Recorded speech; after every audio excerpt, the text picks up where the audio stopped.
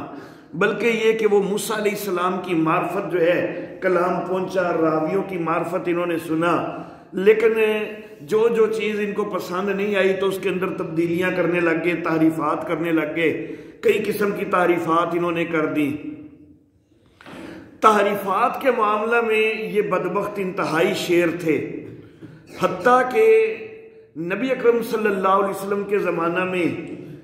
یہ واقعہ بھی پیش آیا کہ نبی اکرم صلی اللہ علیہ وسلم کے سامنے بیٹھ کر بھی انہوں نے تعریف کرنے کی کوشش کی۔ ایک مرد اور ایک عورت یہودیہ تھے، یہودی مرد اور یہودیہ عورت، انہوں نے زنا کیا تو مقدمہ آ گیا نبی اکرم صلی اللہ علیہ وسلم کے پاس۔ تو نبی اکرم صلی اللہ علیہ وسلم نے کہا کہ دونوں جو کہ یہودی ہیں، مرد بھی یہودی ہے، عورت بھی یہودیہ ہے، تو پھر خود تمہاری کتاب تورات کے مطابق ہی میں فیصلہ کرنا چاہوں گا، تو تمہاری کتاب کے اندر اس کے متعلق کیا حکم لکھا ہوا ہے؟ تو وہ کہنے لگے جی ہماری کتاب تو یہی کہتی ہے کہ کچھ ان کو ذلیل رسوا وغیرہ کر دیا جائے، کوئی تھوڑے بہت تھپڑ مکے وغیرہ مار دیے جائیں، اس طرح کی بات انہوں نے کر دی۔ نبی اکرم صلی اللہ علیہ وسلم نے کہا کہ اچھا تورات لے آؤ،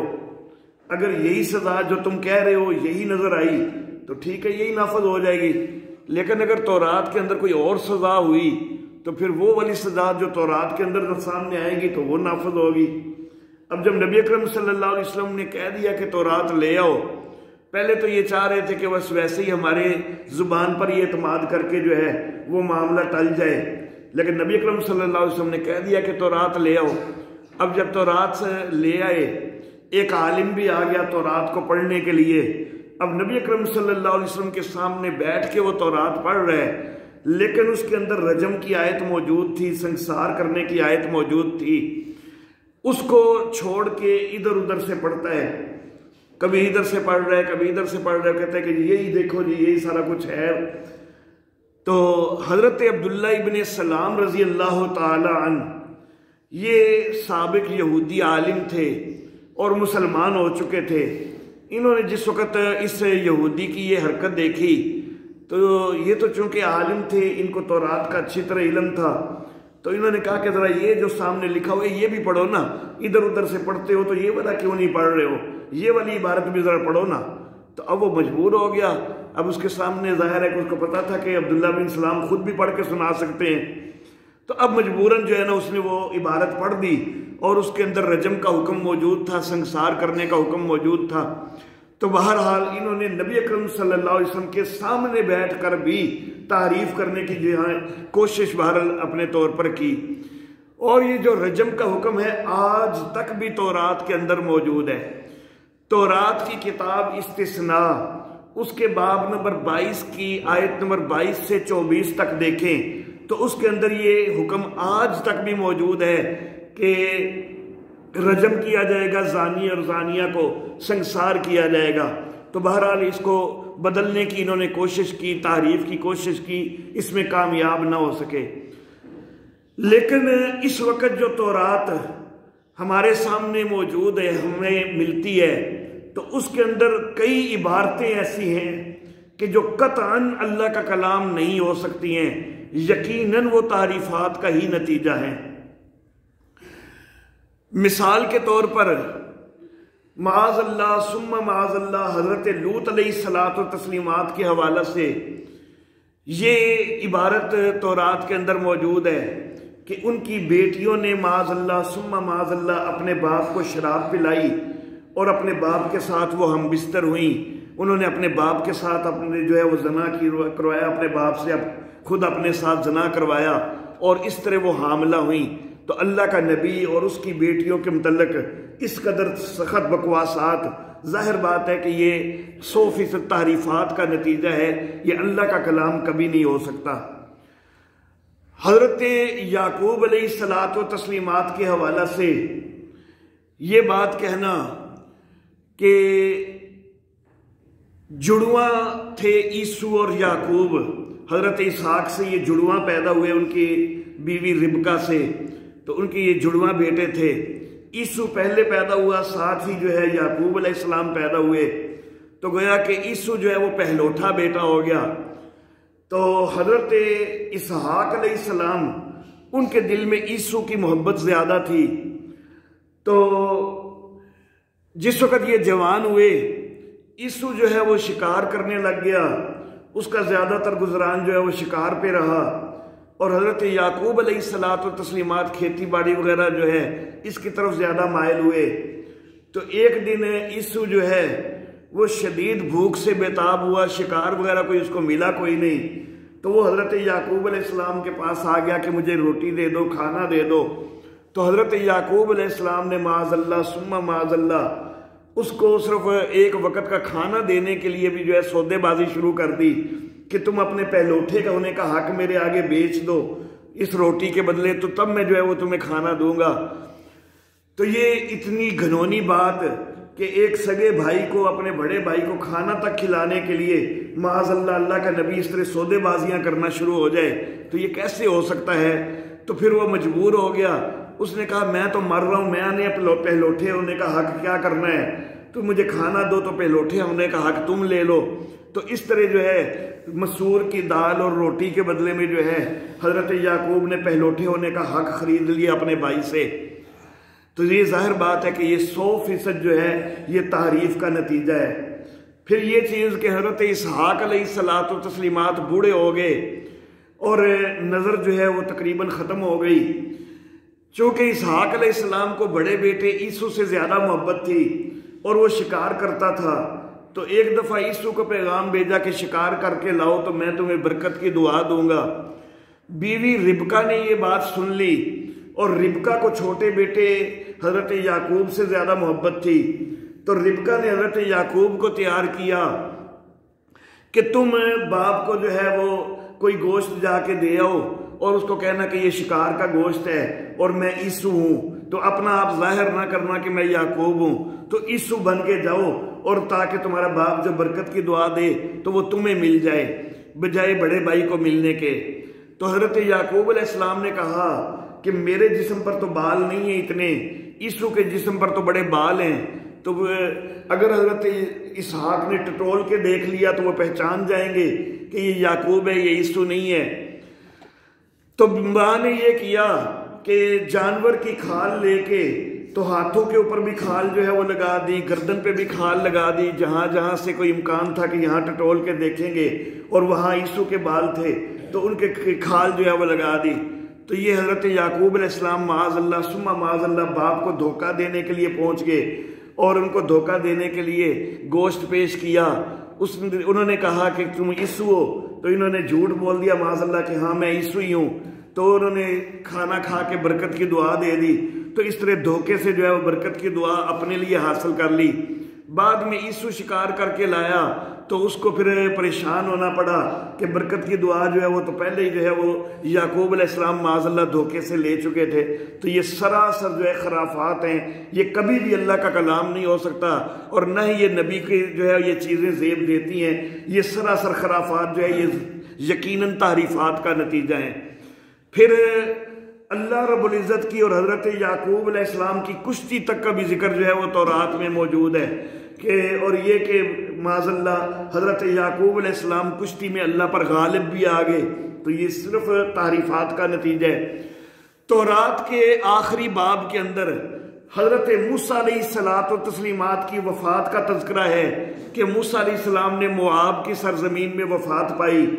اب حضرت موسیٰ علیہ السلام کی زندگی میں تورات تو نازل ہوئی ہے، اور یہ عبارت واضح کر رہی ہے کہ یہ وفات کے بعد کی عبارت جو بتا رہی ہے کہ موآب کی سرزمین میں جو ہے وفات پائی اور بیت فغور کے مقابل جو ہے وہ تدفین ہوئی۔ 30 دن تک جو ہے بنی اسرائیل روتے رہے۔ تو یہ ساری عبارت تورات کے اندر موجود ہے، جو کہ بڑا واضح کر رہی ہے کہ یہ عبارت بعد میں شامل کی گئی ہے۔ ظاہر بات ہے جو حضرت موسیٰ علیہ السلام کی زندگی میں کتاب نازل ہوئی ہے تو اس میں یہ عبارت تو ہو ہی نہیں سکتی۔ پھر اسی عبارت کے اندر آگے جا کے یہ بھی ہے کہ اس کے بعد سے آج تک کوئی نبی ایسا نہیں آیا کہ جس سے خداوند نے روبرو باتیں کی ہوں۔ تو گویا کہ اس سے پتہ چلتا ہے کہ یہ عبارت جب شامل کی گئی ہے، اس سے پہلے حضرت موسیٰ علیہ السلام کے بعد کئی اور نبی بھی آ چکے، لیکن اللہ سے ہم کلامی والا شرف کوئی نہیں ہوا، تو اس لیے یہ عبارت آئی کہ آج تک ایسا نبی کوئی نہیں آیا۔ گویا کہ دوسرے نبی آئے تو گویا کہ کئی نبیوں کے آنے کے بعد یہ عبارت جو ہے یہ تورات کے اندر شامل کی گئی۔ تو تورات کے اندر تعریفات کے بڑے واضح ثبوت خود تورات کے اندر آج بھی موجود ہیں۔ تو اللہ فرماتے ہیں کہ یہ جو اتنی تعریفات کرنے والے ہیں، سمجھنے کے بعد جانتے بوجھتے ہوئے، تو ایمان والوں کیا تم توقع رکھتے ہو کہ یہ جلدی ایمان لے آئیں گے؟ ایسے بدبخت قسم کے لوگ یہ جلدی ایمان لانے والے کوئی نہیں ہیں۔ آگے دوسرے گروہ کا تذکرہ ہوا، وَإِذَا لَقُوا الَّذِينَ آمَنُوا قَالُوا آمَنَّا۔ کئی یہودی وہ ہیں کہ جو مسلمانوں کی صفوں میں شامل ہو گئے، بظاہر حقیقت میں ایمان قبول کوئی نہیں کیا، مسلمانوں کی محفل میں آتے اور کہتے کہ ہم تو ایمان لے آئے ہیں۔ جس وقت مسلمانوں کے پاس آتے تو ہم کہتے ایمان لے آئے ہیں، پھر کئی دفعہ باتوں کے اندر کئی چیزیں بھی جو ہے وہ ذکر کر دیتے۔ مثلا اس طرح کی بات بھی بعض اوقات ان کی زبان سے نکل آتی کہ ہاں ہماری کتاب کے اندر یہ پیشین گوئی موجود ہے، اور یہ پیشین گوئی نبی اکرم صلی اللہ علیہ وسلم پر پوری ہو رہی ہے۔ اس طرح کی کئی باتیں بھی جو ہے ان کی زبان سے بعض اوقات نکل آتی، لیکن جس وقت یہ پھر واپس اپنے وڈیروں کے پاس جاتے تو وہ ان کو ڈانٹتے کہ تم ادھر یہ باتیں کیوں کر رہے ہو کہ یہ پیشین گوئی موجود ہے اور نبی اکرم صلی اللہ علیہ وسلم پر صادق آ رہی ہے۔ اللہ جو ہے یہ کل کو جو ہے مسلمان اللہ کی بارگاہ میں تمہارے خلاف حجت بنائیں گے کہ دیکھو ان کو پتہ بھی تھا، انہوں نے خود ہمارے سامنے اقرار کیا تھا کہ یہ پیشین گوئی موجود ہے۔ تو وَإِذَا خَلَا بَعْضُهُمْ إِلَىٰ بَعْضٍ، جب یہ بعض کے ساتھ الگ ہوتے ہیں، قالو، تو ان کے وڈیرے کہتے ہیں تو حدثونہم، کیا ان سے وہ باتیں کر دیتے ہو مسلمانوں سے، بما فتح اللہ علیکم، جو اللہ نے تمہارے اوپر کھولی ہیں تو وہ اللہ نے تمہیں بتائی ہوئی ہیں تو تم اپنے تک رکھو نا۔ مسلمانوں کی صفوں میں جاتے ہو جاسوسی کرنے کے لیے تو بس وہ جاسوسی کرو نا، تو وہاں کمزور کیوں پڑ جاتے ہو کہ کئی راز کی باتیں ان کو بتاتے ہو۔ لِيُحَاجُّوكُمْ بِهِ عِندَ رَبِّكُمْ، یہ راز کی باتیں بتاتے ہو، کل کو یہی تمہارے رب کے ہاں جو ہے وہ تمہارے خلاف حجت بنائیں گے۔ افلا تاکلون، سمجھتے کیوں نہیں ہو؟ تو یہ اپنے چھوٹوں کو جو ہے ان کے وڈیرے ڈانٹتے۔ اللہ فرماتے ہیں اولا یعلمون ان اللہ یعلم ما یسرون وما یعلنون، کیا یہ یہودی جانتے نہیں ہیں کہ اللہ تو جانتا ہے جو کچھ وہ چھپاتے ہیں اور جو کچھ وہ ظاہر کرتے ہیں۔ یہ اپنے چھوٹوں کو ڈانٹتے ہیں کہ تم یہ پیشین گوئیوں والی باتیں کیوں بتاتے ہو یا اور راز کی باتیں کیوں بتاتے ہو؟ یہ کل کو مسلمان اللہ کی بارگاہ میں تمہارے خلاف حجت بنائیں گے۔ تو اللہ فرماتے ہیں کہ مسلمان حجت بنائیں یا نہ بنائیں، کیا اللہ کو پتہ کوئی نہیں ہے؟ اللہ کو خود کو تو سب کچھ پتہ ہے۔ مسلمان یہ مقدمہ تمہارے خلاف نہ بھی پیش کریں تو اللہ تو تمہارے کرتوتوں سے باخبر ہے ہی ہے نا۔ اللہ کو تو پتہ ہے کہ تم پیشین گوئیاں پڑھ پڑھ کے بھی چھپا رہے ہو، اللہ کو تو سارا پتہ ہے کہ تم کون کون سی چیزیں جو ہیں ان کو ظاہر کرتے ہو، کون سی چھپاتے ہو، تو اللہ کی پکڑ سے کیسے بچ سکتے ہو؟ یہ تمہارے چھوٹے اگر مسلمانوں سے یہ باتیں جا کے کہہ بھی دیتے ہیں تو اس سے کیا فرق پڑ جاتا ہے؟ مسلمان یہ مقدمہ تو اللہ کی بارگاہ میں پیش کریں گے یا نہیں کریں گے، بہرحال اللہ کو تو سب کچھ پتہ ہے۔ تو تم اپنی ان حرکتوں سے باز آ جاؤ، صحیح طور پر جو ہے اپنے چھوٹوں کو بھی تلقین کرو کہ وہ واقعی ایمان لے آئیں اور خود بھی جو ہے وہ ایمان لے آؤ، اس طرح کی حرکتیں نہ کرو۔ وآخر دعوانا ان الحمد للہ رب العالمین۔